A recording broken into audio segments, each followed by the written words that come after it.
हजारों साल नरगिस अपने बेनूरी पे रोती है। यूपी PCS 2022 में उनका सिलेक्शन हुआ था और कहा गया कि पढ़ाई जो है, शिक्षा जो है, आपको सोचना सिखाती है। आपके आंसू निकल रहे हैं, इस आंसू का क्या संदेश है?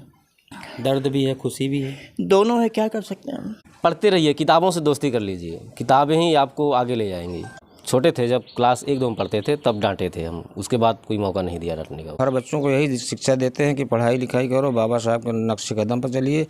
जब वो रात में पढ़ते थे, साथ में हम लोग सोते चारों भाई, तो वो कब सोते थे मैं देख ही नहीं पाया। समझने वाली बात है कि माता पिता के ऊपर जो गुजर रहा, जो गुजरी है, वो दर्द कैसे दूर होगा, ये बड़ा रहस्य की बात है। 9-10 की परीक्षाएं, हाई स्कूल परीक्षा उन्होंने अंबारी सरस्वती शिशु मंदिर से प्राप्त की। मैंने भैया हमेशा बच्चों को यही उद्देश्य दिया, हमेशा शिक्षा दिया, बेटा समाज के अंदर जीना है तो अच्छे रास्ते पर चलना है, अच्छे नियत चलना है, अच्छे स्वभाव से रहना है, गलत चीज़ इस्तेमाल नहीं करना है। हमारे बच्चे उस बात का एहतराम किए। हजारों साल नरगिस अपने बेनूरी पे रोती है, बड़े मुश्किल से पैदा होता चमन में दीदावर। जी, हम आज ये बात कर रहे हैं, हमारे साथ डॉक्टर नंदलाल हैं। इन्होंने पूरी ज़िंदगी संघर्ष किया है, उनकी पत्नी वो भी संघर्ष किए। इनका बच्चा आज IAS के UPSC में सिलेक्ट हुआ है। इस खुशी में हम इनके पास आए हैं और बात करेंगे, इंटरव्यू करेंगे कि कैसे इन लोगों की जो ज़िंदगी है बीती है, कैसे संघर्ष किए, अपने बच्चों को यहाँ तक लेकर आए। डॉक्टर साहब, हमारे चैनल में आपका स्वागत है। धन्यवाद भैया। बताइए, आपका बच्चा सेलेक्ट हुआ है जी, क्या फील कर रहे हैं आप? थोड़ा सा लाइट हो के बताइएगा। अपार खुशी व्यक्त कर रहे हैं और अपने लिए नहीं, हम पूरे समाज के लिए, पूरे क्षेत्र के लिए आज इस खुशी को व्यक्त कर रहे हैं। और हर माता और पिता से हम ये कहेंगे, हर माता पिता अपने बच्चों के लिए यही दुआ मांगे, यही परिश्रम करेंगे उनके बच्चे आगे जाएं। हम पूरे क्षेत्र के लिए बहुत खुशी जाहिर करते हैं और हमारा बेटा, हमारा नहीं पूरे क्षेत्र का बेटा है जो इस क्षेत्र में आज नाम रोशन किया है, हमको अपार खुशी है। कितने संघर्ष से आप लोग यहाँ तक पहुँचे हैं, आप लोग पूरा परिवार मिलकर? संघर्ष हम लोग बहुत किए, हमारे पास कुछ भी नहीं था, मेहनत करके, मजदूरी करके, हम लोग साइकिल खींच कर, रात में ये करके, परिश्रम करके हम लोग किसी तरह से बच्चों को पढ़ाया। और बच्चों हमने हमेशा हिदायत दिया कि बेटा ऐसा है कि हमारा जो भी हमारी गरीबी में पैसा मिल रहा है, उस गरीबी के पैसे को आप नाजायज़ कहीं खर्चा मत करिए, आप अच्छे से इस्तेमाल करिए। उस पैसे को आप हमारे खून पसीना जानिए। और बच्चे हमारे वजह किए, उस पैसे की इन्होंने इज्जत किया, इज्जत के साथ साथ वो बच्चे इतना परिश्रम की आज मालिक को सफलता दिया। आपके आंसू निकल रहे हैं, इस आंसू का क्या संदेश है?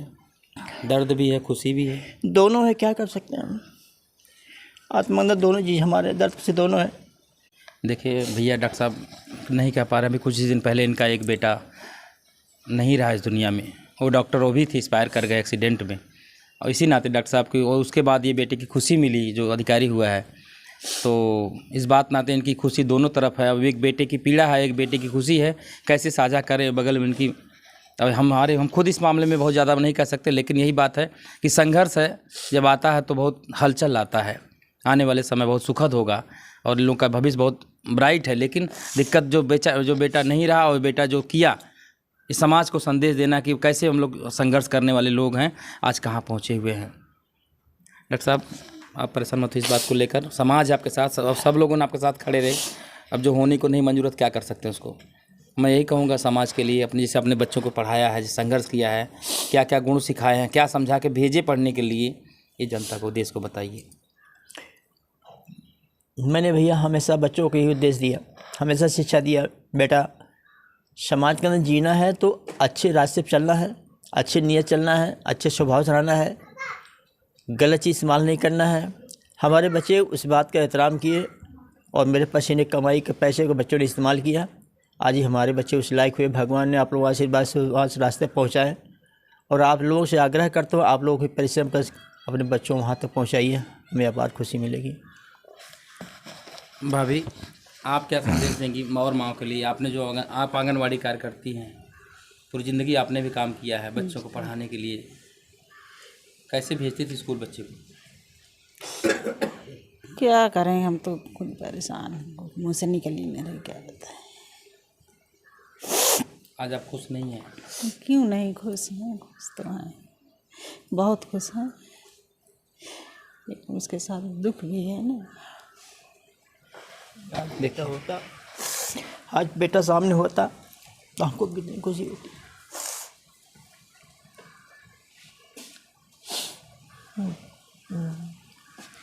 देखिए समाज ही ये जो दर्द है वापस कोई कर नहीं सकता, लेकिन जो खुशियाँ मिली हैं पूरे समाज, पूरा इलाका खुश है। गांव के लोग बधाई दे रहे हैं, अगल बगल पास पड़ोस दूर दराज, यहाँ तक आजमगढ़ के लोगों ने इस काफ़ी चीज़ों को सराहा कि आजमगढ़ के एक लाल यहाँ से निकल कर एक लाल ने नाम रोशन किया है।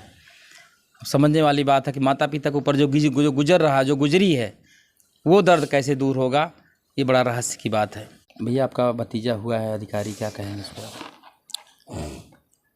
अपार खुशी हमको है और हमें यही उम्मीद थी इनसे, बच्चों से, कि अच्छे ढंग से पढ़ाएं और इनके लिए हमने बहुत परिश्रम किया और उस लायक बने लड़के। और इस और पूरे समाज को हम यही चाहते हैं कि मेहनत कराएं लड़कों से और अपना उसी के साथ मेहनत करें और आपके बच्चे आगे पढ़ें। आजकल का जो युवा पीढ़ी है खाने पीने में मस्त है, क्या संदेश देंगे? आपके बच्चे तो नहीं कोई ऐसा किया? ऐसा नहीं किया हमारे बच्चों, हर बच्चों को यही शिक्षा देते हैं कि पढ़ाई लिखाई करो, बाबा साहब के नक्शे कदम पर चलिए और शिक्षा वो से नहीं दो, जो पिए वो दहाड़ेगा।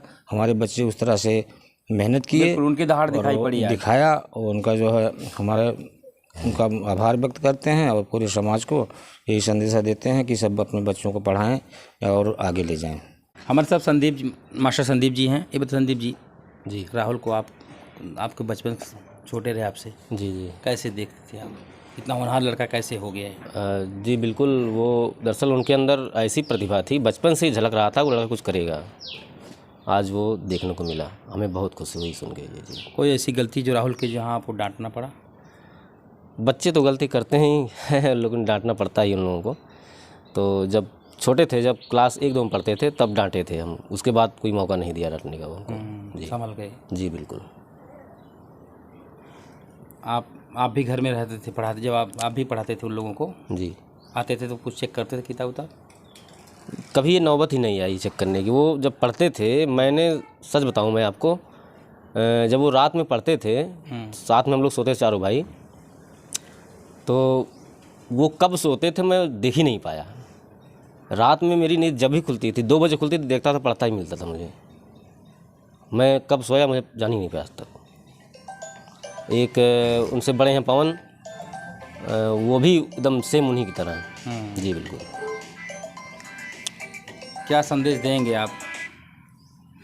जो संदेश है युवाओं को लेकर, आप तो अपने शिक्षा गुरु दे रहे हैं लोगों को, क्या संदेश देंगे कि जो और बच्चे ऐसे निकल के अपने यहाँ के पूर्वांचल के, आजमगढ़ के पश्चिमी इलाका, जो आजमगढ़ का पिछड़ा इलाका है, यहाँ तो आप देखते हैं यहाँ की राजनीति कुछ और कहती बया करती है। बहुत सारे ऐसे बच्चे इलाहाबाद गए पढ़ने, मेंस प्री निकालने के बाद वो छोड़ के चले, उनके ऊपर मुकदमा हो गया, मारपीट फंसाया गया, लोग फंस जाते हैं। जी। क्या लक्ष्य लगाएं लोग कि पार कर जाएं उसमें? देखिए, हमें तो सिर्फ एक ही लाइन याद आती है कि बाबा साहब की, कि अगर हमें अपना उद्धार करना है तो हमें अपनी 3 चीज़ें सुधारनी पड़ेगी। नंबर 1, हमें अपना आचरण बदलना होगा और बोलचाल का तरीका बदलना होगा और विचार में दृढ़ता लानी होगी।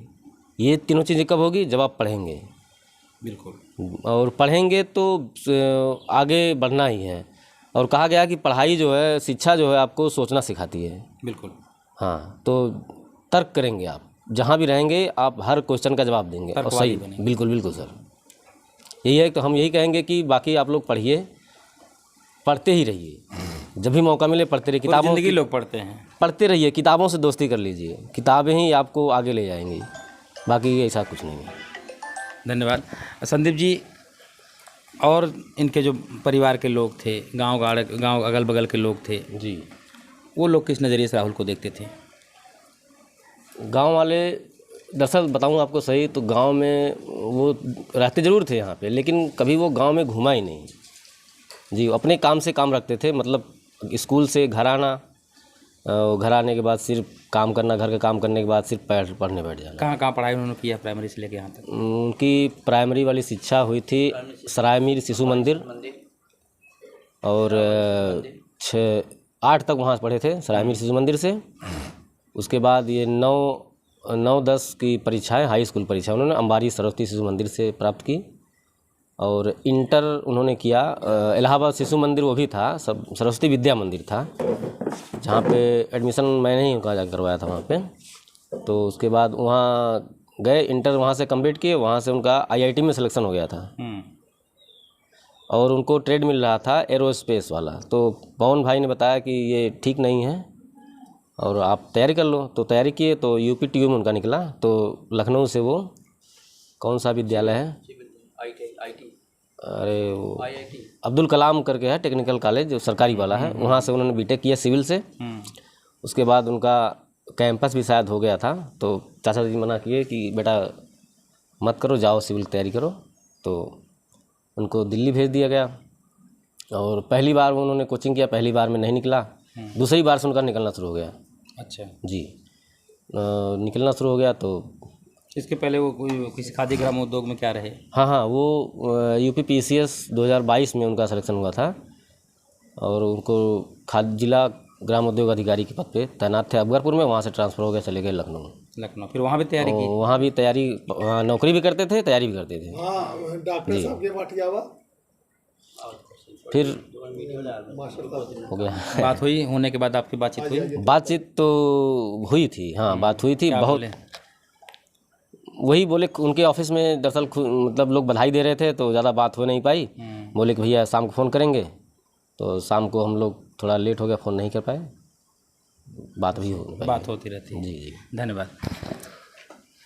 ये और आज कहाँ किस मुकाम पे पहुँचे हैं वो तो जग जाहिर है, आने वाले समय में तब तक बताएगा उनके कर्म कैसे होंगे और कैसे समाज की सेवा करेंगे और कैसे समाज के जो निर्माण करेंगे। ये उम्मीद से पूरा जो इलाका है, समाज है, उनको देख रहा है। तब तक के लिए नमस्कार।